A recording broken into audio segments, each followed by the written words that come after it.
polinomiales, estadística, inteligencia artificial. Para mayor información, los invitamos a que visiten el sitio web del taller.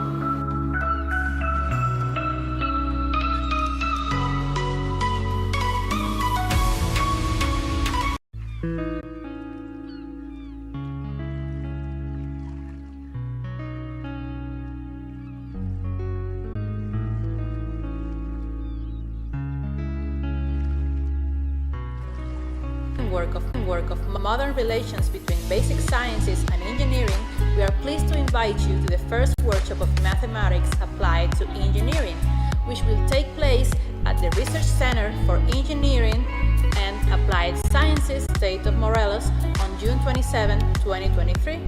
The main goals of this workshop are to bring together and enhance the bond between mathematics and engineering communities and to analyze the current development and future challenges of applied mathematics. Original signal processing. For more information, visit the workshop website linked below.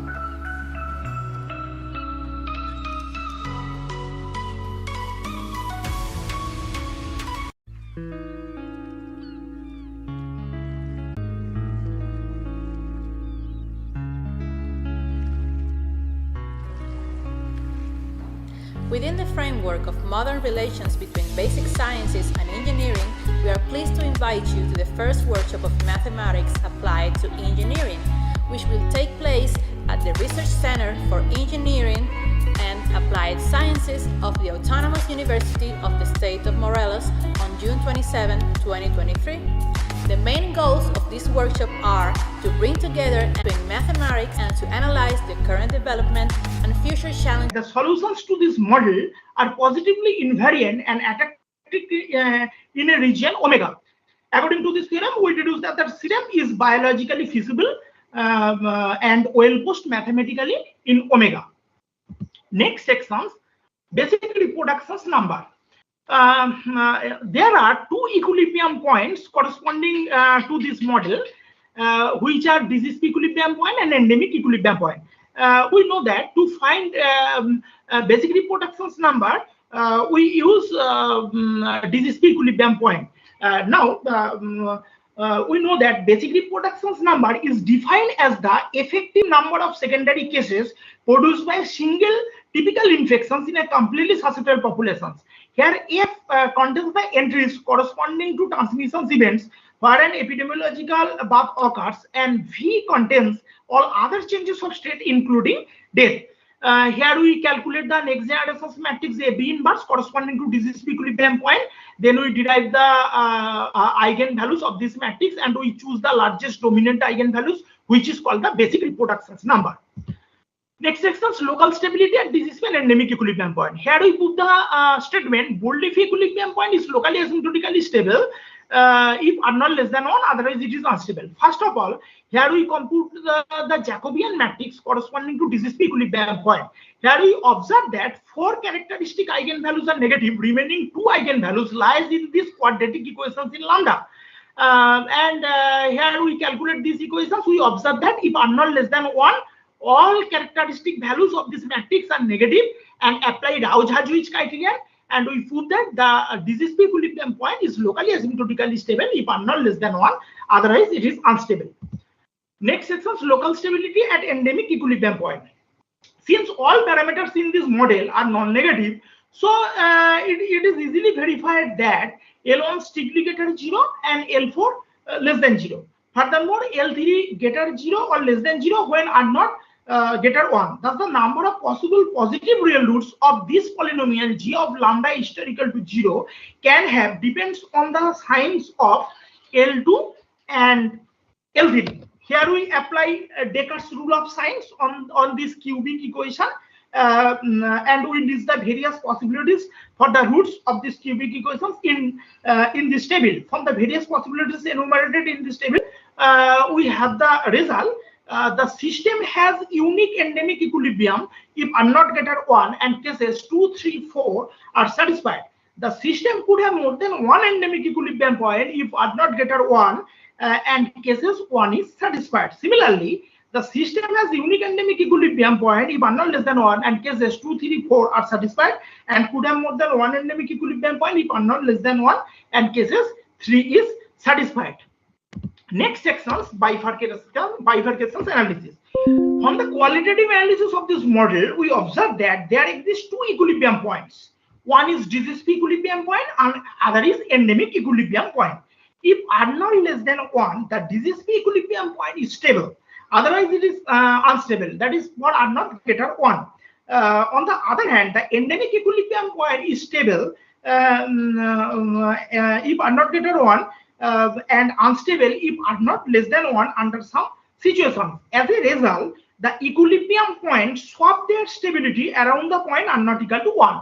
This is known as transcritical bifurcations, and the point of bifurcations is r naught equal to 1. Since the endemic equilibrium is stable above, the point of bifurcations is called a forward transcritical bifurcations. Next section, optimal control of Buruli ulcer model. In these sections, the optimal control interventions for effective management of the Buruli ulcers infections are presented. In order to minimize the transmissions of Buruli ulcers infections in the human populations, we have incorporated three types of control interventions into the system. Prevention of disease transmissions using protective clothes and teaching health education, insecticide spray to kill the water bugs, and reducing water contaminations by reducing level of arsenic in water.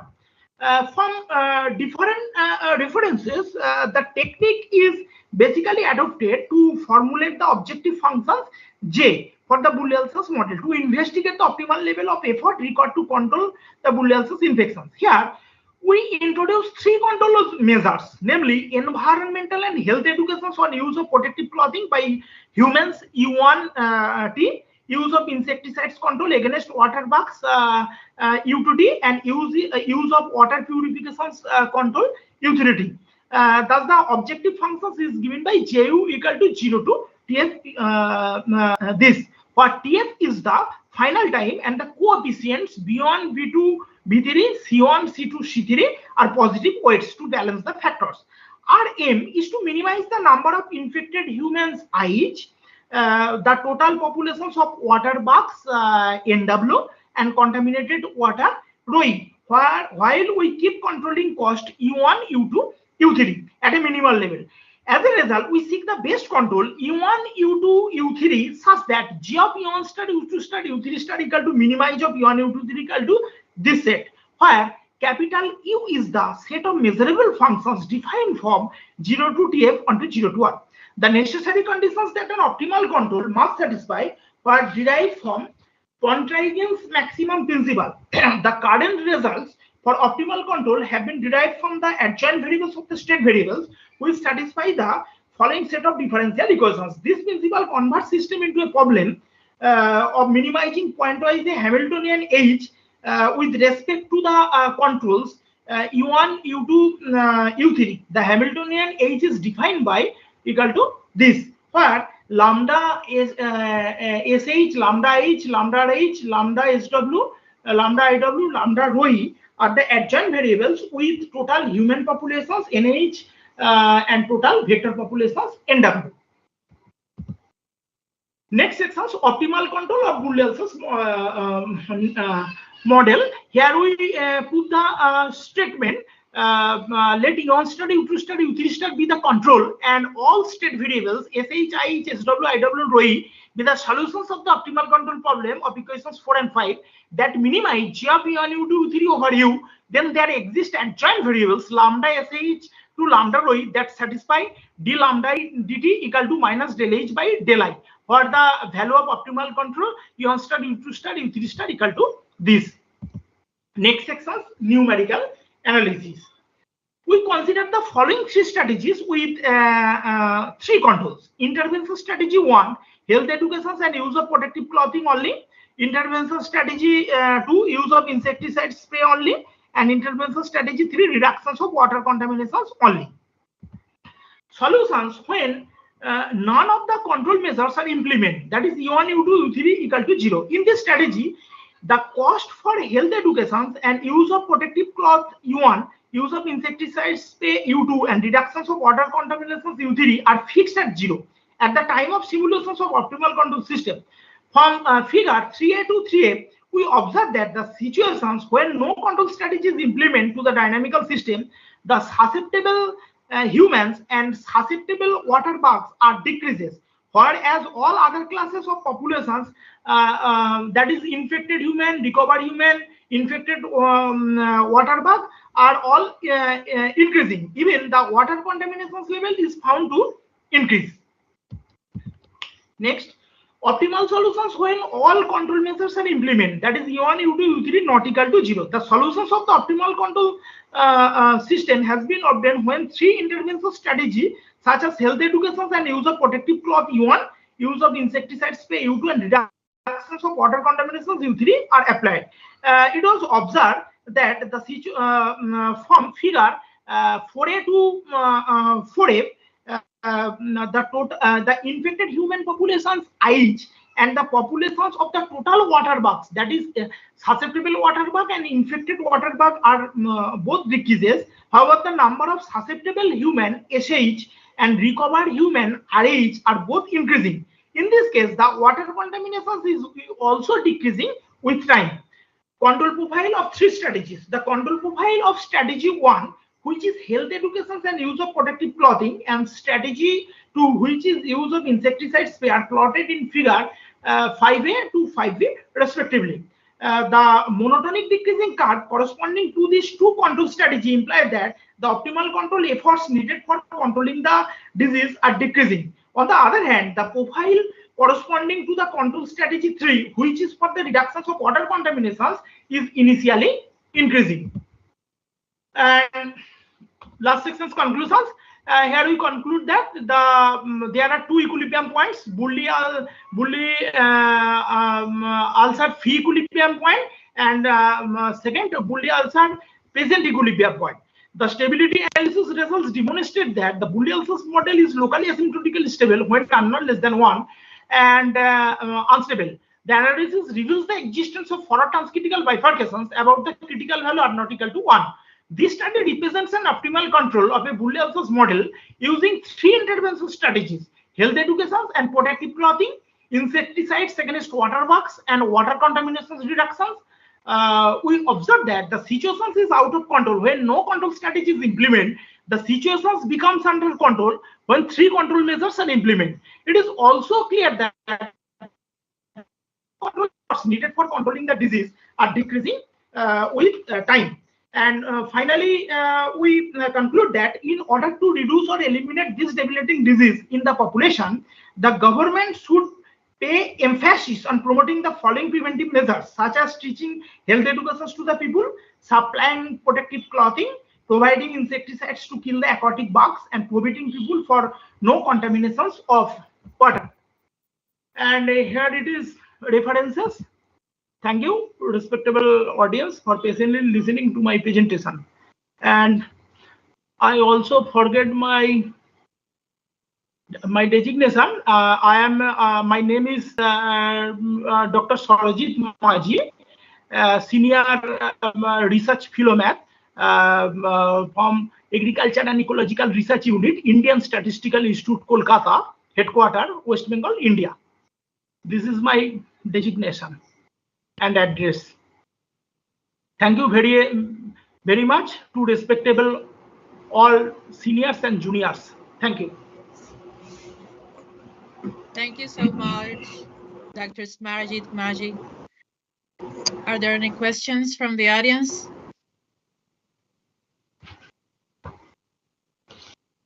Doctor, I do have a question, and I would like you to please answer me, because this is all new to us, like exactly like you mentioned. Yes. We are in different hemispheres and there are several different hours, and the subject we're presenting is very interesting.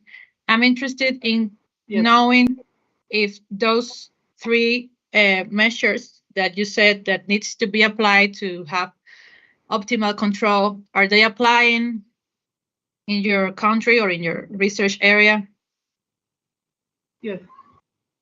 Yes, ma'am. Yes.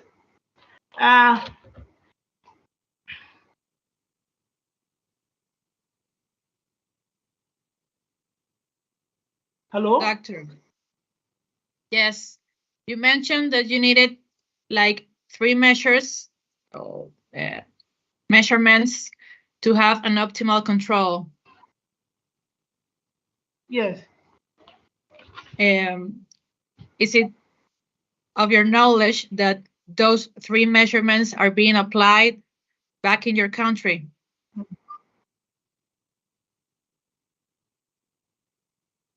Actually, this field is Nigeria. Okay. In our country, India, and its adjoining countries like Bangladesh, arsenic concentrations in groundwater and surface water is higher in the adjoining Gangetic plains and deltas, similar to the African environment. And this may lead to an increase in the prevalence of bully ulcers in India too in the near future, thus creating a great burden on our social and economic aspects of our health system. And in the following sections of my article, a brief review of the epidemiology of the disease bully ulcers in African countries is presented. This is the main concern of my study, so that this concept may be used in the future for the prevention of this disease in India. And this is the this is not this is a model-based theoretical study. Okay.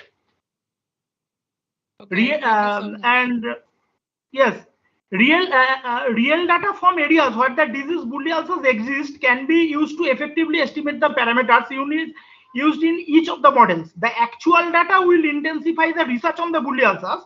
The genuine data can explore the global burden of the disease and its epidemiology, which is not well understood. Okay, madam. Yes, thank you. This is only model-based theoretical study. Yes, thank you so much again for your presentation. It's very much appreciated, and the subject is very interesting.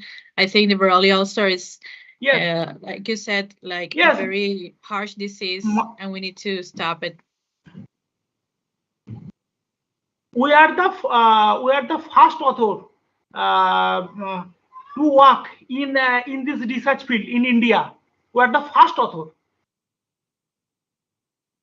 Can you repeat?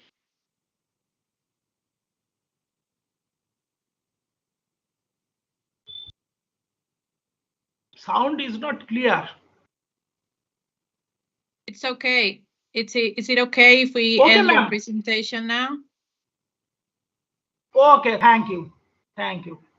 Thank you so much. Have a nice day. Thank you, ma'am. Have a nice day. Thank you, madam.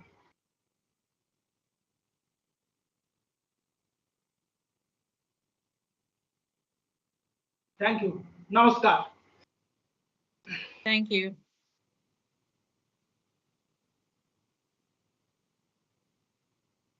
Bueno, continuamos.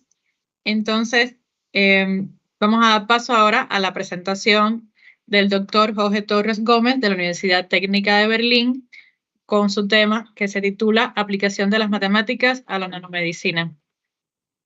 Buenos días, doctor. Bienvenido. Bueno, muchas gracias. No sé si continuar. Maybe I might continue in English. So Samaraji may follow the slides. Okay. Then let's try. Yo les recomiendo que sea según como tenga usted estructurado su presentación. Okay. Then we follow in English, and then Samaraji might participate also. Just a matter of inclusiveness, you know. Yeah, thank you. It's a joke. Yeah, can you see the slides?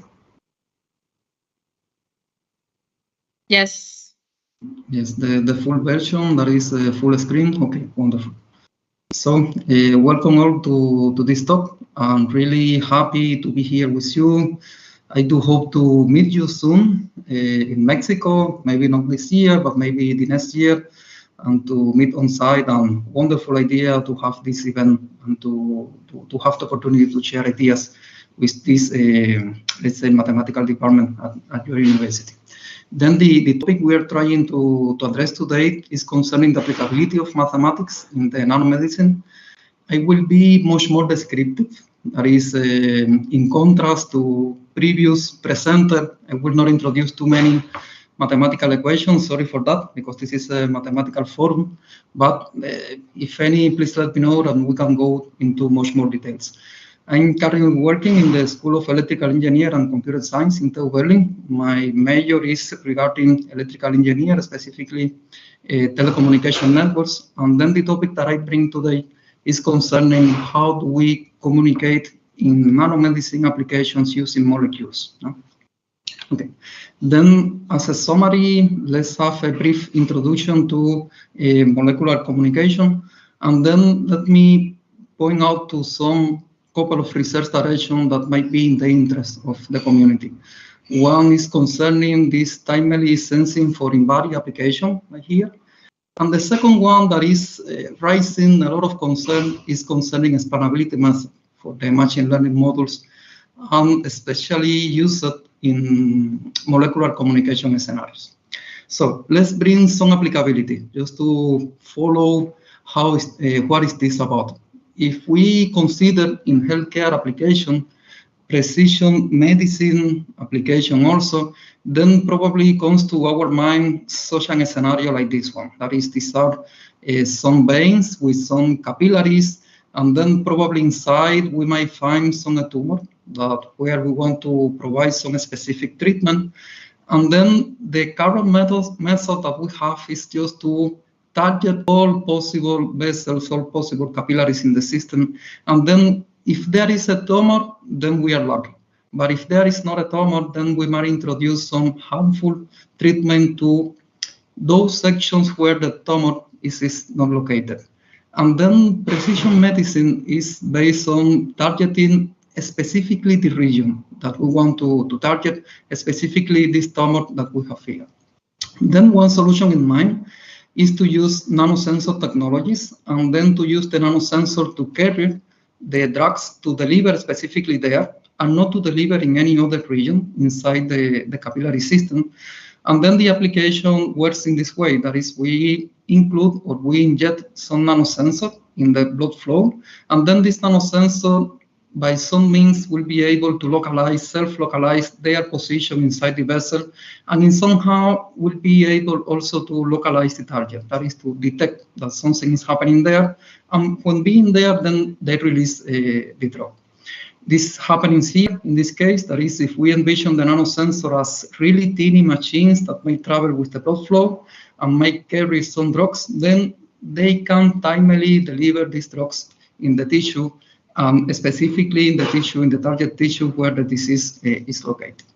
Then assumptions concerning this nanosensor in the current literature, like this paper, for instance, is that these nanosensors are comprised of a navigator, that is, they are aware of the location inside the human body. They also may steer their direction to left, to right, to up, to bottom.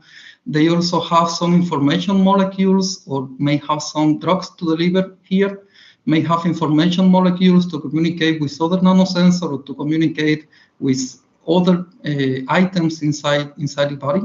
There is also some field just to have some energy resources to move or to actuate or to sensor inside. And this is optional. We might have a propeller also, that is to steer also the nanosensor. Just a little bit of history concerning to arts. If you have the opportunity to travel to Germany and then you visit this museum in Dresden, this is the Museum of Art, then you might find this nice piece here. And this is referred to a small chair. And then in the surface of this chair, we have many faces scarred.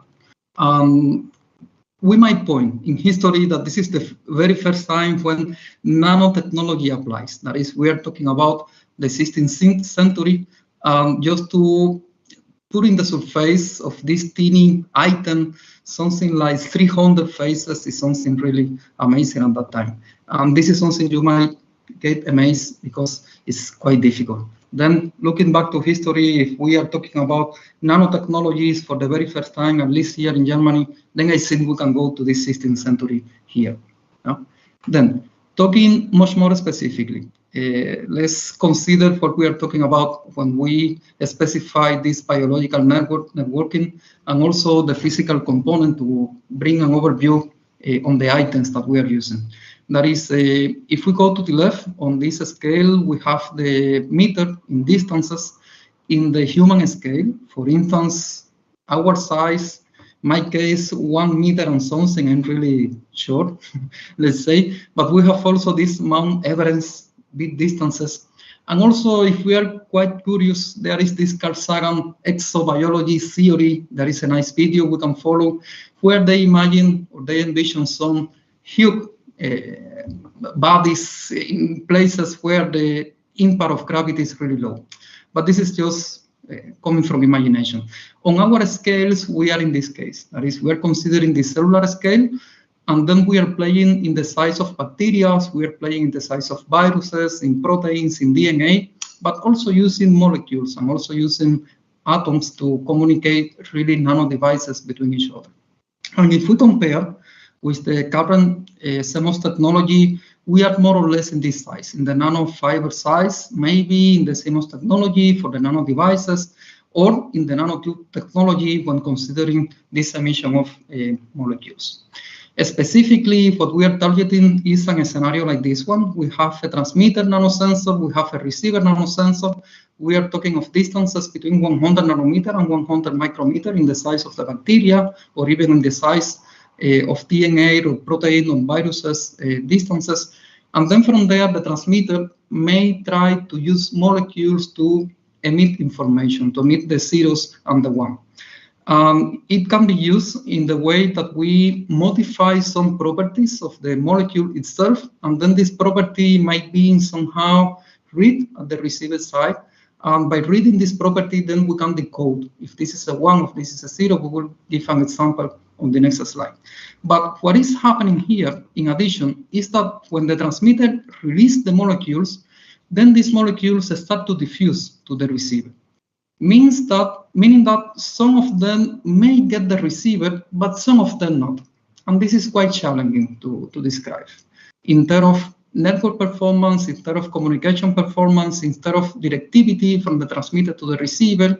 Imagine also that we are in the blood vessels. It means that this molecule may travel from left to right because of the blood flow, drifted by the blood flow, but might also include some turbulences inside and so on, which is quite challenging. And this is where mathematics plays a big role in this case.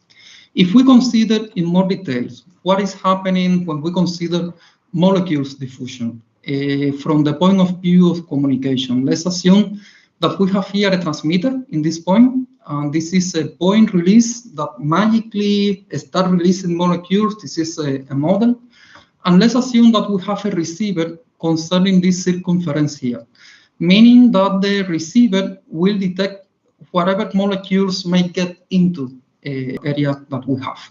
And if we do this experiment according to diffusion, then when we release molecules, they will not travel directly to the receiver. And this is quite challenging.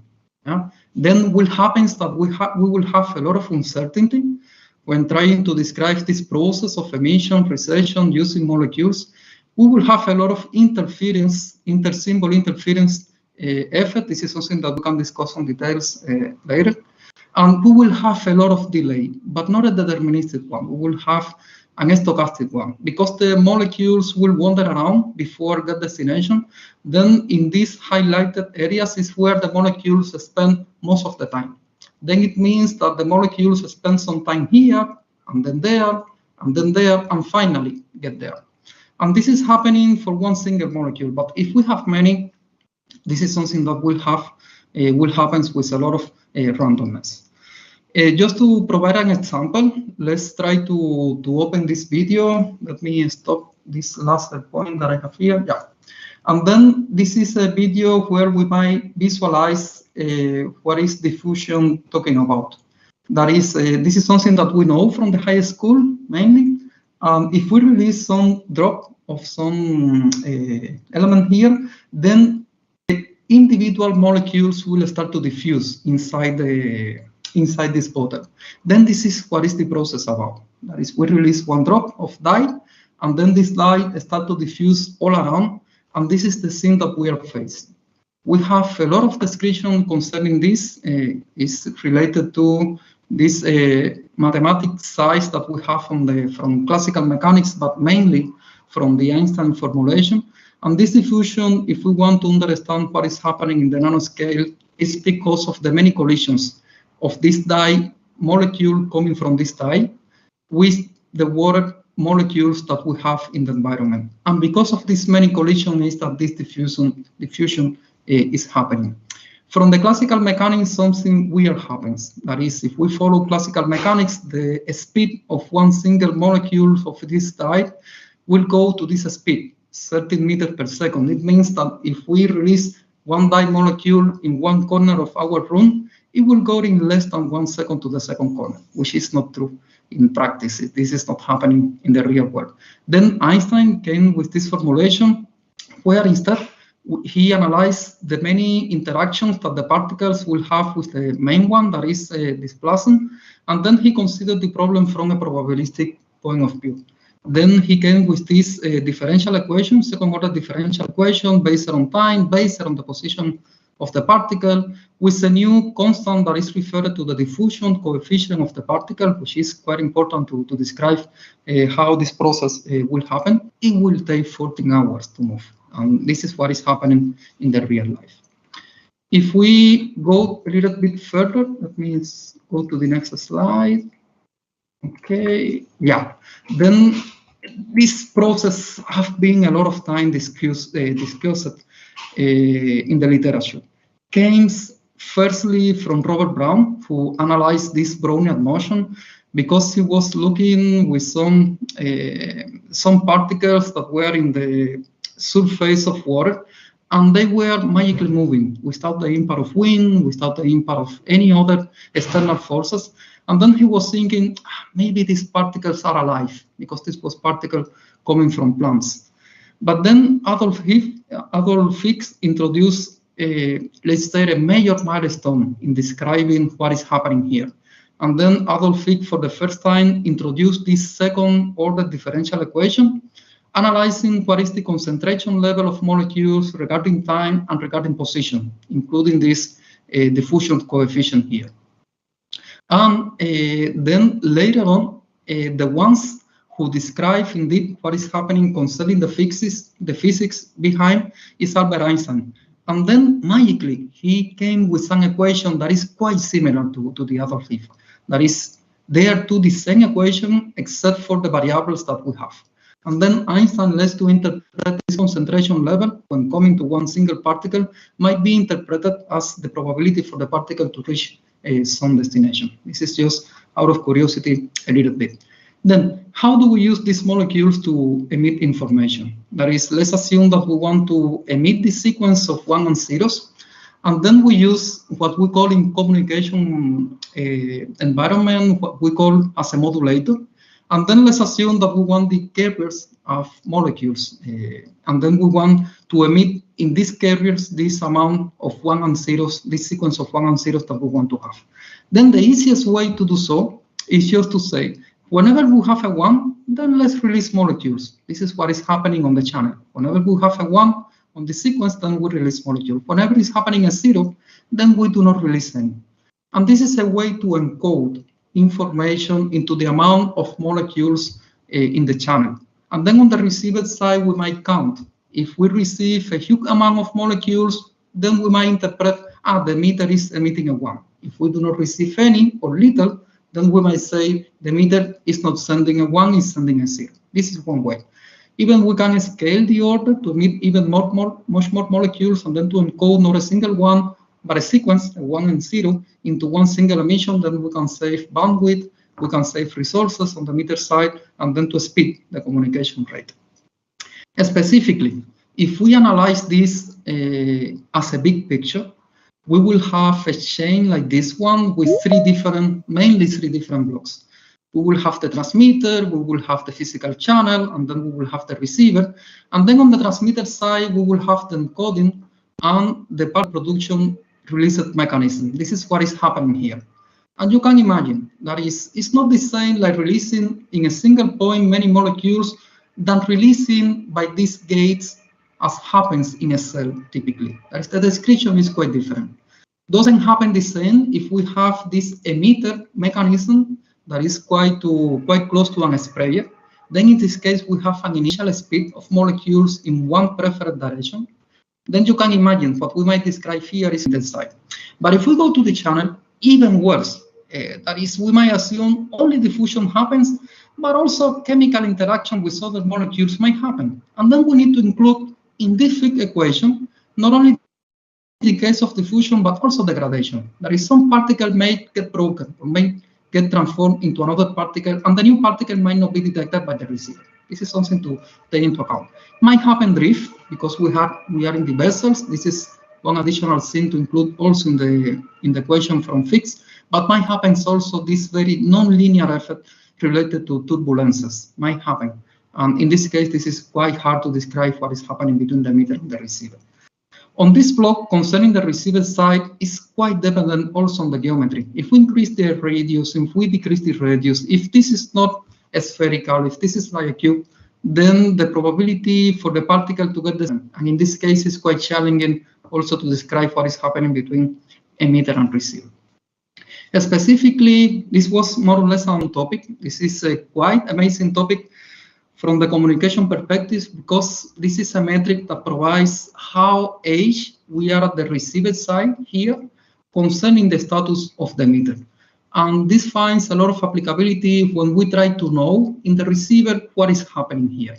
And then we want to be at the receiver as most updated as possible. Then we need to provide a metric how age or how fresh we are on the receiver concerning the emitter side. Let's consider this example. Let's release one single particle at the emitter, and then he travels by diffusion to the receiver side. Then if we measure in a plot what is happening regarding the time evolution of the particle when traveling from the receiver to the emitter, each of the particle itself increases linearly with time. Then when this particle gets the receiver here at D1 prima, then their age on the receiver side start to account. Yeah? That is, in this curve, in this linear description, then we have the age concerning the emitter at the receiver side, because we are not that